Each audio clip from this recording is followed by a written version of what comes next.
Hey everybody, I'm Rachel Tiede here with Ashley Miller. Kathy Barrans. And we are here to talk about behind the scenes of the Ozone. So first let's talk about the athletes and the Team USA members that we've covered. You've covered so many people. Yeah, a few of them. All of them super accomplished, and Kathy worked hard on all these. She's been making connections for years now.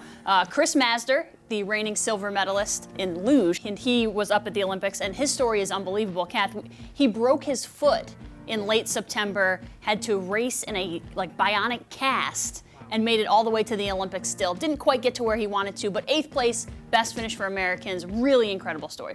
For so many people, he would never have been there. You know, so many people would have said, oh, this did it for me, but he's talk about perseverance. But that's what I love about these athletes. Absolutely. You know, it's just the stories that they have. Absolutely. And like Ashley mentioned, I mean, you've been doing this for forever. So talk a little bit about how did you get involved in this? Why do you do this? Oh boy, I don't even remember. We're an NBC affiliate, so NBC sends down Olympic stories, and they started up this show called the Olympic Zone, and I don't even remember what year it was, but they came to me and said, do you want to produce it? And I thought, sure. So I started looking into it, and they gave us room to do at least one local story in every show. There are 14 shows typically, and there's room for 1 or 2. So my goal is to find at least 14 local stories. And people are like, oh, you can't do that, you know, they'll never find that here. It's amazing. So the one year, you know, you just start calling like USA Luge, USA Bobsled, USA Ski Association, the Speed Skating Association. Who do you have? Where are they from? You get on the websites. And then some of them, like Chris Masder, it states his home address as Saranac Lake. Right. Now it's Utah, but he was born in Pittsfield.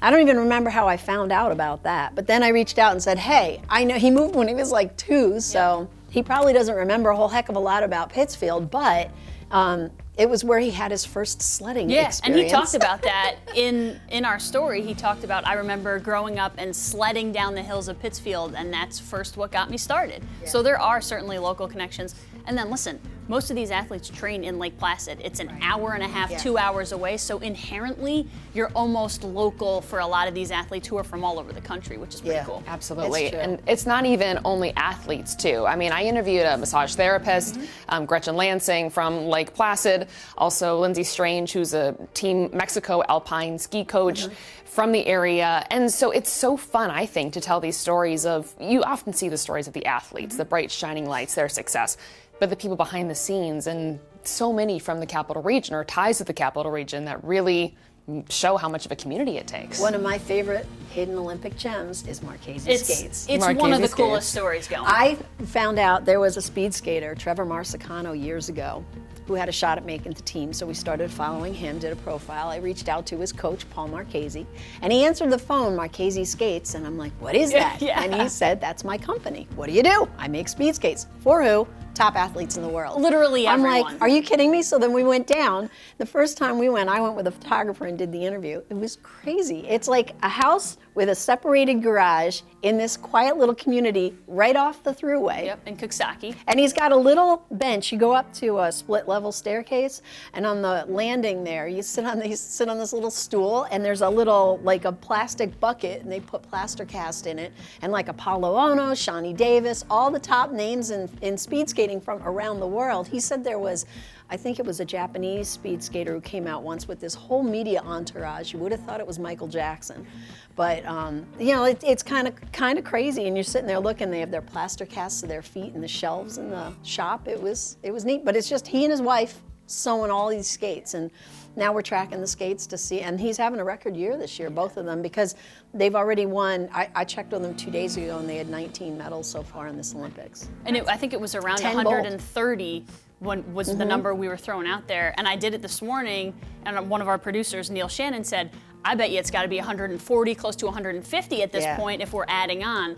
It's unbelievable. They've created like this little dynasty in Coxsackie, New York, which is hard to believe. People don't even know it exists. Yeah, but listen, Erin Jackson won a gold medal in the 500-meter short track speed skating. She wears Marchese skates. It's like every one of these athletes that crosses the finish line, you can run down a whole list, and they all wear Marchese skates. Brittany Bowe, who got Erin Jackson to her the spot. games. Yeah, it was wild. So it is such a great hidden gem, and there's so many good stories. And one of those stories, a full circle moment, Ashley Miller herself, you were on the Ozone. I was on the Olympic Zone as a college student Kathy, you can tell the story. Well, of how, I've known Ashley since I was young. since she was young, and when I knew you in high school, and Yep. then so we stayed in touch, and then you were getting interested in the business. Yes. I believe you shadowed me here Yep, one I time. did.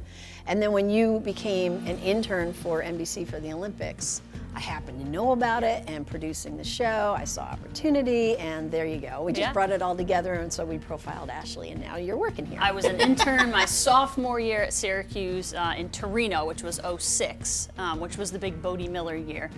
But I was a cross-country skiing intern, so I got to do everything cross-country skiing at that venue. And listen, there are a lot worse places you could get sent to than Torino, Italy, to be an Yeah. intern. I would do it again 100 times over and not get paid a thing. Yeah. But you guys had me out on the snowboard at Willard Mountain. We were, for video, we did it all. And I think It was that was fun. Elaine. I think that was an Elaine I Houston think it special. was as well. Yeah. So now you're an Ozone host. I am, occasionally. And tell me a little bit about how did that Olympic experience, did that shape how you tell your stories now? I don't know if it shaped how I tell my stories, but I think it made me just appreciate so much what these athletes put in. You see an athlete like Michaela Schifrin, who has struggled so mightily in these games and has these crazy expectations. And these are not, MLB and NBA players who can go out each and every night and bounce back from a bad game. This is a once every 4 years opportunity that they train for the entire 4 years. And it all comes down to, for some of them, one race. For others, if you're lucky like Michaela, you get 5 races. But I think it just makes you appreciate what goes into what these athletes do, because they don't necessarily get the glory or the money that a lot of these professional athletes get, and yet what they do is arguably probably a lot harder. So I think that being there for that, people said like, oh, you got cross-country skiing, that stinks. And at first I kind of thought like, yeah, you're probably right. I wish I was at downhill or snowboarding or whatever.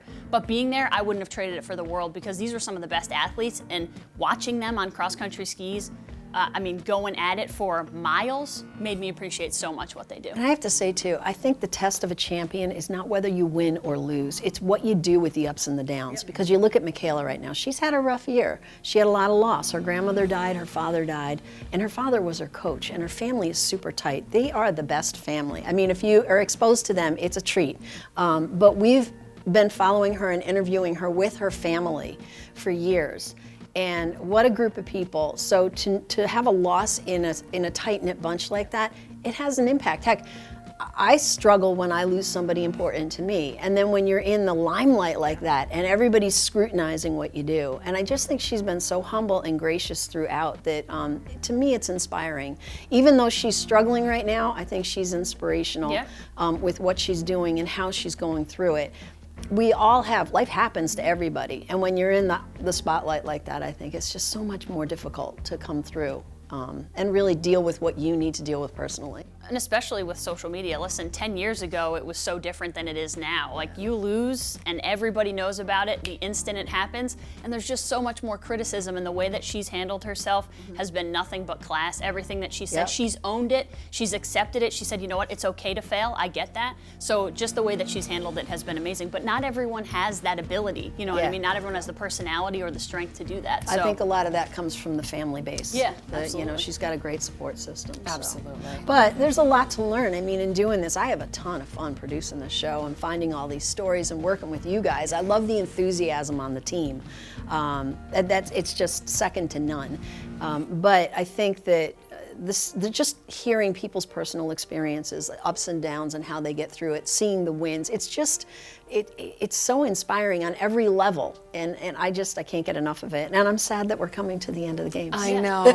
It's been your first year. Have you enjoyed doing it? I have loved doing it. I love the stories of success, or maybe they aren't skiing as well as they would like, but they still show how they can overcome that. And I just think that these stories are so important to share, because so often in just the nature of news, you hear about the terrible aspects of life, right? But you don't always hear about these inspirational stories, and I think those are just as important to tell as the other stuff. Well, we have 2 days left of the Olympic Zone, Friday and Saturday. More local stories still to come, so we hope you stay tuned and we hope you enjoy the games. And we'll see you in 2024.